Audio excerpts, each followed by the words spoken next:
So, over the last weekend, I did pretty much nothing except play Marvel's Avengers beta. I have quite a few thoughts on it all, so let's get right into it. We'll start with the characters, since that's the big thing everybody's here for. In the beta, you get to play as Thor for one long fight, and Captain America for one short fight, both in the first mission, and then that's it. I would have liked to play with either of them a bit more. I had fun with Thor throwing Mjolnir around and knocking enemies to the floor by summoning it back to me again through the back of their head. I'm especially disappointed that we didn't get more time with Cap, as he's my favorite Avenger. All I have to say about him is that throwing the shield around is super satisfying, and his suit design, which still doesn't look great to me, actually does look pretty good in motion. Like I said, I wish I got to play more with the two of them, but what about the main four? Let's take a look at them. Let's start with Iron Man, since he's been kind of a big deal over the past few years for some reason. He's notable for being the only character in the beta that can swap between flying, hovering, and normal movement. It's pretty fun changing between the three modes at will, since Iron Man can fight in all three. Nobody in the beta moves around the game space like he does, so it's fun to approach combat from different angles, much like Tony Stark does his problems. Rather obviously, his ranged attacks are his repulsors, by default. His heavy melee attacks use them as well. The challenge of playing Iron Man comes from the fact that in the air he can be hit from all angles, and on the ground his defensive ability is a quick counter rather than active or proactive defense that the other Avengers have. My biggest complaint from Iron Man is that his ultimate ability, the Hulkbuster armor, feels kinda clunky and not in the way a giant suit of armor should. In narrow hallways or corridors, where a decent chunk of missions take place, the Hulkbuster feels somewhat claustrophobic, although Iron Man's flying in that space actually does work pretty well. Next is Kamala Khan, or Miss Marvel. I didn't know much about her going into this, as I haven't read that many of her comics compared to the other Avengers in the game. I didn't expect to enjoy her, but she's actually a blast. Using her enlarged limbs to swap people around or bash them against walls with giant fists is so satisfying. She's powerful combos both on the ground and in the air, and she's decent at tanking damage with an evasion ability, a damage reduction ability, and an ability that heals both her and the team. Of the four heroes in the beta, she seems like an anchor point that's pretty good at everything, but doesn't excel at any one thing the way the rest of the other heroes do. It works for her as the new member of the team, and she works for any players looking for a fun brawler character. Now let's talk about Black Widow. Absolute sleeper hit of this beta for me. In addition to her fast melee combos, both in the air and on the ground, Nat has a very quick build-up on her ultimate, which lets her do massive damage melee attacks. She's got her guns for ranged attacks, and one of her abilities cloaks her or nearby allies for unseen attacks on enemies. She's got the proactive defense method I mentioned as well. She's a grapple she can use to counter attacks as they land, or pull herself to enemies before they begin to attack, so she can begin a melee chain first. She can also pull herself up to flying enemies and strike them down from the air. She's the fastest and most agile character without flight, and has plenty of great utility. However, I'm worried that she may end up playing similar to Spider-Man in that regard. He's not in the beta, but don't you worry, we're going to talk about him soon on this channel. Anyway, I've been pretty positive about the game so far, but nothing is perfect, and our imperfection in this game is very green. Hulk starts out fun. He can climb certain walls, grab people and pancake them, or even throw them at other enemies, or use them to batter each other. He can also charge through multiple enemies, armor himself up following a ground pound, throw chunks of the earth at opponents, and use his thunderclap. Finally, he can turn his rage into damage resistance because he's a man literally too angry to die. That's all well and good, but as the enemies got stronger, all of those things became less effective. Maybe it's because I didn't have items yet to build his resistances up, but once I reached level 10 or so with Hulk, I had difficulty staying alive with him, whereas any other character could keep up just fine. I have a feeling this is because he's a giant target with a very small dodge range. Eventually I found that I was getting the most value as Hulk, staying back and throwing rocks at the enemies rather than getting up close and smashing them. The problem there is that this is what a schoolyard bully does, not the goddamn Hulk. Hulk's inexplicable weakness aside, the game feels like it just can't handle him. Everything, and I mean quite literally everything, that the Hulk does causes camera shake, sprinting, jumping, hitting enemies, grabbing projectiles, slamming enemies, and using all of his abilities. I just want to play video games, but it feels like some dude broke in my house and started shaking my damn TV in an earthquake.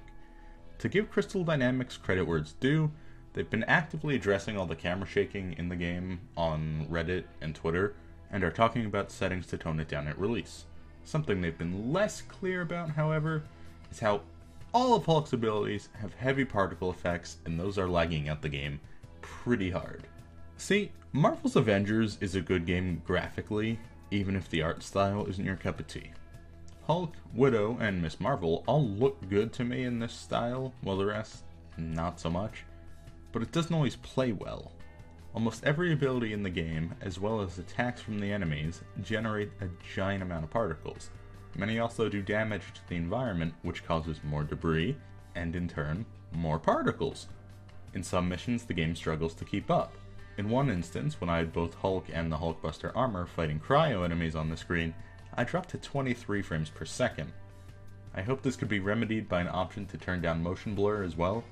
Crystal Dynamics has said in an interview that they hope to keep a stable 60 FPS for the game, but on PS4, the beta sometimes has difficulty holding half of that. To give benefit of the doubt, it is just a beta, so I hope they continue to optimize. But I find it hard not to worry with the game being less than a month away. I have a nagging voice in the back of my head telling me that they just said, yeah, screw it, for this generation, and they're instead heavily optimizing for PC, PS5, and Xbox Series X. Another issue is the matchmaking, which hasn't been working for many players, forcing you to play with your friends in pre-made invites or with AI. There are worse things than playing with the AI though. The AI companions are decent on their own. I rarely found myself wishing they were doing more. They were all actively helping in a fight. At one point, I watched them get the final kill in a mission by having Hulk throw an enemy into the air and Iron Man blasting him away. My one desire is if they were a bit more active in the things that don't require skill. There was one instance where I was opening an optional loot bunker as Kamala by stepping on 2 pressure pads to power the door mechanism.